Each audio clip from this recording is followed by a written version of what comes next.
बालक भी राम राज्याभिषेक की चर्चा कर रहे हैं। इसी समय घटना ने मोड़ लिया। महारानी कैकेयी की एक दासी है, नाम है मंथरा। ज्ञाति दासी यतो जाता कैकेय्या तु सहोषिता प्रासादम चंद्र संकासम आरुरोह यदृच्छया। ज्ञाति दासी का मतलब उसकी जाति का कोई अता पता नहीं था। ज्ञाति दासी का दूसरा अर्थ है वह क्षत्रिय जाति की थी। और टीकाकारों ने लिखा है, पद्म पुराण के अनुसार देवताओं ने अपने कार्य सिद्धि के लिए एक अप्सरा को ही मंथरा बनाकर भेजा है। जो भी हो, आज यह मंथरा महल के सबसे ऊपरी छत पर चढ़ गई। कैसे चढ़ी? कहा यदृच्छया, अपनी इच्छा से। यदृच्छया का दूसरा अर्थ है यद तद, जितने अव्यय होते हैं सबका अर्थ भगवान ही होता है। मानो भगवान राम की ही इच्छा से, अथवा मानो मानस के अनुसार सरस्वती ने बुद्धि फेर दी। जो भी हो, यह मंथरा छत के ऊपर गई, सजती धजती अयोध्या को देखा और दृष्टि डाली। मैया कौशल्या खड़ी होकर के धन लुटा रही थी। मां कौशल्या की दासी से मंथरा ने पूछा, क्यों री राम माता जनः किन्नु धनेभ्यः संप्रयच्छति। यच्छति माने दान कर रही हैं, प्रयच्छति माने खूब दान कर रही हैं, संप्रयच्छति दो दो उपसर्ग लगा दिया। लगता है आज अयोध्या के राज खजाने को खाली कर देंगी। ऐसी क्या बात है कि महारानी कौशल्या इतना धन लुटा रही हैं।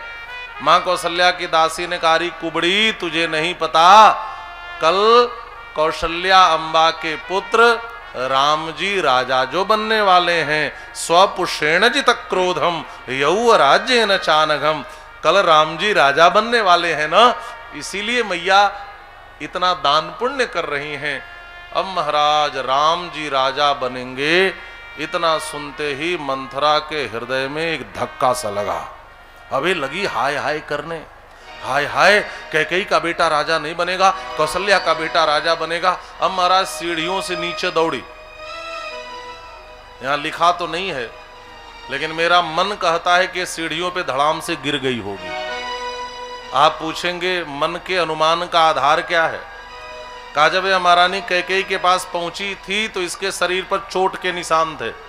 इसलिए मैया कैकेयी ने पूछा भी है, दीन लखन सिख असमन मोरे, लखन भैया ने पिटाई की है क्या? तो पिटाई तो किसी ने की नहीं थी, तो इसे चोट कहां से लगी?